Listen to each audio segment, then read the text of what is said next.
l'invité de la matinale. KTO Radio. Chaque année, l'ONU célèbre la Journée mondiale de la mer le 30 septembre, une date qui tombe et qui coïncide également avec le temps pour la création, qui termine, je le rappelle, le 4 octobre prochain. Autant de raisons ce matin pour mettre les voiles sur les mers et les océans, l'importance de leur préservation, mais aussi sur les dimensions économiques, défis et enjeux avec l'un des spécialistes de ce sujet ce matin, Christian Buchet. Bonjour. Bonjour à tous. Merci d'avoir accepté l'invitation de KTO. Vous êtes directeur du Centre d'études de la mer et de l'Institut catholique de Paris. Vous avez également écrit un ouvrage que je cite, Osons la mer, publié aux éditions du Cherche Midi. Alors, Christian Buchet, pour de nombreuses personnes, la mer est un espace de loisirs, parfois dangereux, voire même étranger. Que représente la mer pour les hommes ? Écoutez, d'abord, il faut être humble face à la mer. C'est le mot, l'adjectif qualificatif qui revient le plus dans la bouche de tous les navigateurs. Et la vie, de ce point de vue, n'est pas un long fleuve tranquille parce qu'elle s'apparente métaphoriquement à une traversée maritime. Non, la mer, c'est la plus formidable promesse jamais faite aux humains. Vous savez, ce qui est fou, à travers 5000 ans d'histoire, depuis la préhistoire, ça fait à peu près 5000 ans, on a vu la mer que dans une seule dimension. Alors, elle n'est pas négligeable, c'est la surface. 72% de la surface de notre planète, c'est de l'eau. Et à travers 5000 ans d'histoire, eh bien, c'est le commerce, on a vogué sur cette mer, et puis c'est la pêche. Ça veut dire la pêche, c'est sous l'eau, mais enfin bon, on est à quelques mètres simplement sous l'eau, mais on est en train de découvrir enfin, et c'est ça qui permet d'être optimiste aujourd'hui, que la mer a 3 autres dimensions, figurez-vous. Une seconde dimension, c'est l'épaisseur, c'est la tranche d'eau, qui descend à plus de 11 km dans la fosse des Mariannes. La troisième dimension de la mer, c'est que 72% des terres de la planète Terre sont des terres recouvertes par la mer, des terres immergées et qu'on ne connaît pas. On connaît 5% très précisément du fond des mers.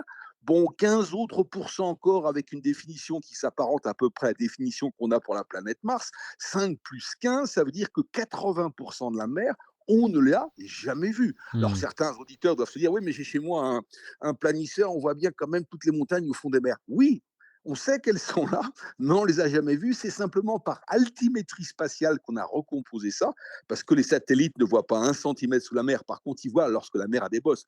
Alors bien sûr, on a fait des modélisations sans les vagues, et lorsqu'il y a une poussée, c'est qu'il y a une montagne en dessous. Mais 80% du fond des mers, on sait qu'il y a des choses, on sait qu'il y a des montagnes, mais on ne les a jamais vues. Et puis, je me lance même dans une quatrième et dernière dimension de la mer. On commence à découvrir que la biodiversité du sous-sol terrestre marin est différente de la biodiversité du sous-sol terrestre. C'est-à-dire, vous voyez que sans la mer, c'était ce très bel écrivain Paul Valéry qui disait « Nous sommes dans un monde fini ». Mais non, parce que sans la dimension 2, 3, 4 de la mer, on ne passe pas, qui permet d'être optimiste. Et c'est ce qu'a marqué, c'est ce qu'avait dit d'ailleurs en son temps en France le Grenelle de la mer, ou plutôt les 327 experts du Grenelle de la mer.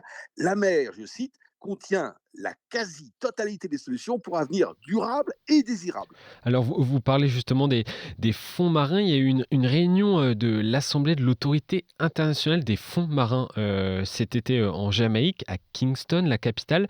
L'objectif initial était d'établir, je crois, un code minier pour essayer d'encadrer l'exploitation des fonds marins. Ce code minier n'a pas été mis en place, n'a pas abouti. Christian Buchet, quels sont les enjeux autour des fonds marins aujourd'hui ? Ils sont considérables.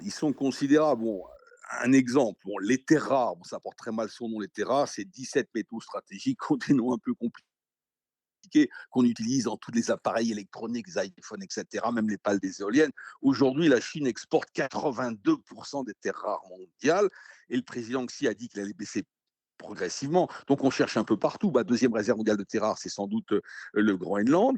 Et la France dispose de 18% quasiment des réserves de terres rares connues. Pourquoi ? Parce qu'au large de l'archipel de la société Tahiti, pour faire court, sous l'eau donc, on a une zone d'adduction de plaques où il y a ce genre de choses. Donc oui, il y a beaucoup de choses au fond des mers. D'abord, il y a énormément de pétrole, pour une raison très simple, c'est que le pétrole est issu de la décomposition d'algues. Donc on en a trouvé au Sahara, parce qu'autrefois, le Sahara était recouvert par la mer, mais vous comprenez bien qu'on en trouve beaucoup, j'allais dire malheureusement, au fond des mers. Donc oui, il faut éviter de faire n'importe quoi, c'est-à-dire de confondre la mer avec un supermarché. Je ne dis pas qu'il ne faut pas l'utiliser, mais il faut encadrer les choses intelligemment, intelligemment. Mais ce qui est très intéressant, c'est que je vois bien à travers les jeunes, à travers mes étudiants à l'Institut catholique, les jeunes sont contre l'exploitation. Alors, je ne dis pas qu'il ne faudra pas un jour recourir à certains éléments, mais encore une fois, en étant très précautionneux.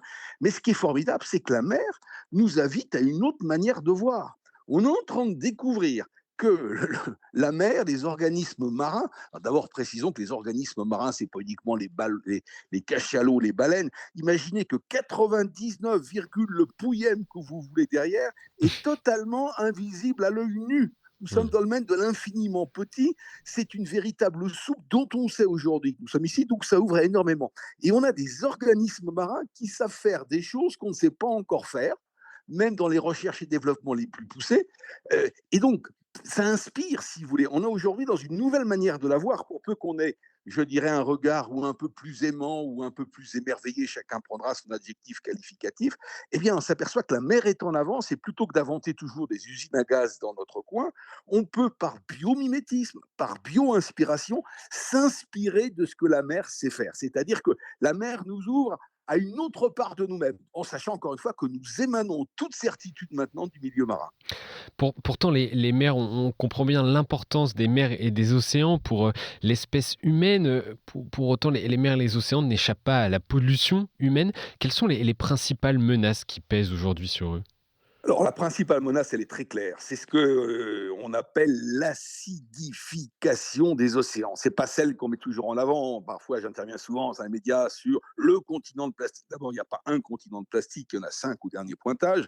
Vous en avez 2 dans l'océan Pacifique, 2 dans l'océan Atlantique et un dans l'océan Indien. Et si vous voulez financer une expédition pour trouver un nouveau continent de plastique, ben, financer une expédition en Méditerranée, vous savez, toutes les particules fines qui flottent à la surface, ben, la mer a la gentillesse par le biais des vents et des de regrouper tout ça, mais enfin bon, elle passe le balai, mais pas la pelle, bon, Mmh. à nous de retirer tout ça. Ça montre l'ampleur de la pollution, mais la pollution majeure, et ça on n'en parle pas assez parce qu'il n'y a pas d'image, et puis ça ne nous ramène pas à un imaginaire particulier, c'est l'acidification des océans. Alors qu'est-ce que c'est? La mer nous rend un service formidable, elle absorbe entre 30 à 40% de nos émissions de CO2. Au dernier pointage, on est plutôt de l'ordre de 37%, mais cela, ce service incroyable, parce qu'autrement, on sent ça il y a longtemps qu'on aurait une pédagogie du masque en quelque sorte, ça provoque une acidification. La mer s'acidifie. Alors, mettons bien les choses en perspective. C'est pas la mer qui est menacée. La mer, elle a déjà vécu à 362 degrés, elle a vécu de manière beaucoup plus acide. Encore une fois, je me bats parfois parce que mes étudiants sont géniaux, mais ils me disent, monsieur, on veut faire des gestes pour sauver la planète. Mais je leur dis, attendez, le problème n'est-il pas dans la formulation? Pour qui vous prenez-vous pour penser que vous allez sauver la planète? Les deux maillons faibles sur la planète, ce sont les abeilles et les humains. La mer, elle a très bien vécu, elle a vécu à 362 degrés, je le disais, nous disjonctons à 42 degrés. C'est-à-dire que la difficulté, il faut qu'on se remette à un niveau qui est un niveau en harmonie avec la nature et bien sûr en commençant avec la mer. Il faut se mettre à l'écoute de la mer, à l'écoute de la nature. Vous savez, on a le don, nous, parfois, les humains, de compliquer les choses. On est en train de découvrir des choses simples. Ce qui est bon pour la nature est bon pour l'humain et inversement. C'est une nouvelle harmonie qu'il faut trouver. Revenons, sur la partie plus, sociale ou en tout cas économique. Que représente la part du commerce mondial qui transite, par la mer? La mer et les océans sont aussi une gigantesque autoroute. Ah bah écoutez, 92%, c'est pas rien, 92% volume du commerce mondial passe par la mer. C'est-à-dire que finalement, le camion qui arrive devant chez vous, il vient d'un port quelque part. D'ailleurs, ça peut être intéressant de le dire. Vous mettez le doigt sur quelque chose qui ne se sait pas, qui est essentiel. Tout passe par conteneur aujourd'hui, bien sûr, en dehors du gaz et du pétrole. Il faut que je vous donne la réalité de la France parce on la méconnaît.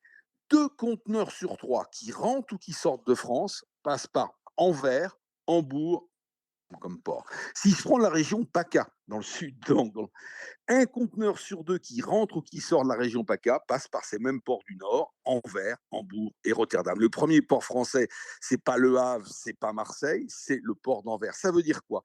Ça veut dire que la région de France la mieux reliée à la maritimité, la mieux reliée au flux, c'est le Nord est. Et plus une entreprise va se décaler du quart nord-est de la France, moins elle sera compétitive. Quelle est l'entreprise qui n'a pas besoin d'importer pour produire? Quelle est l'entreprise qui n'a pas besoin d'exporter pour vendre? Alors heureusement, les dirigeants ne le savent pas toujours. Bon, il y a un deuxième élément. Imaginez ce que représente un porte-conteneur. Je prends pas les plus gros, les 22-24 000 boîtes comme le porte-conteneur Jacques Saadé de CMA-CGM, mais je prends des gros porte-conteneurs de 16 000 conteneurs. C'est 8 000 camions pour le dépoter, c'est 97 kilomètres de camions bout à bout. Qu'est-ce qui permettrait aujourd'hui? Quatre choses qui passent à la crise des gilets jaunes, pour faire du franco-français, permettraient de montrer que les aspirations ne sont pas contradictoires, mais pour aller dans le bon sens, ce qui permettrait aujourd'hui tout à la fois de redonner de la compétitivité à nos entreprises, de lutter contre les émissions de CO2, parce que c'est le transport maritime est le moins polluant, trois, de lutter contre la désertification, voire quatre, même lutter contre l'accidentologie routière. Rappelez-vous, c'était le débat 80 ou 90 sur la nationale. C'est une politique maritime, mais c'est quoi une politique maritime? Ce n'est pas qu'une politique de la pêche, c'est avant tout une politique d'aménagement du territoire.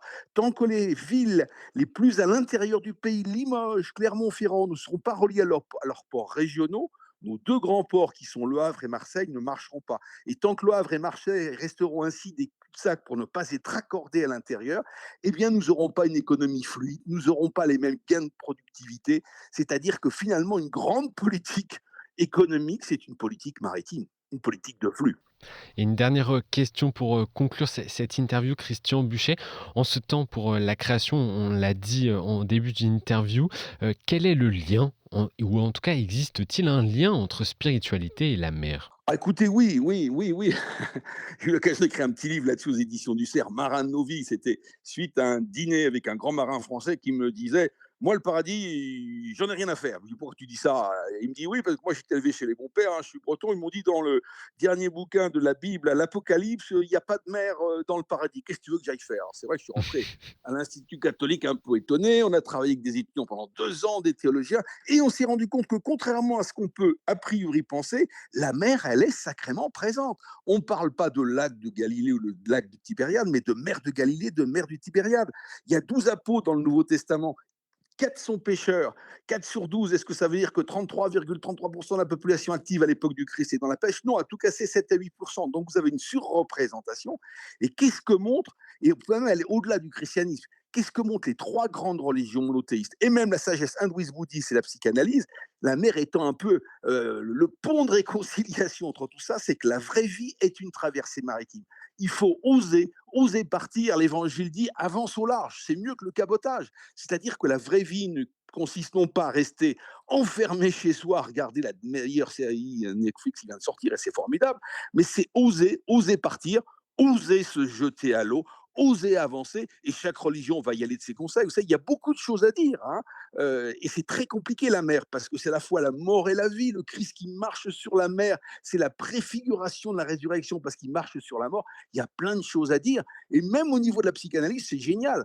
Une vraie vie consiste à quitter son port d'attache, avec attention en français avec l'homonymie, c'est-à-dire sa mère au sens maman, sans retourner dans le giron de maman, et soyons modestes, on passe jour après jour, mais décade après décade, devenir, comme ils disent, un individu qui s'engramme. Donc vous voyez comment la mer, c'est une traversée de vie, c'est une traversée de père, c'est oser partir, oser prendre le large, au vent de l'esprit en quelque sorte. Bon, on en a en tout cas beaucoup appris ce matin grâce à vous, Christian Buchet, sur les mers et les océans. Merci beaucoup pour cette interview.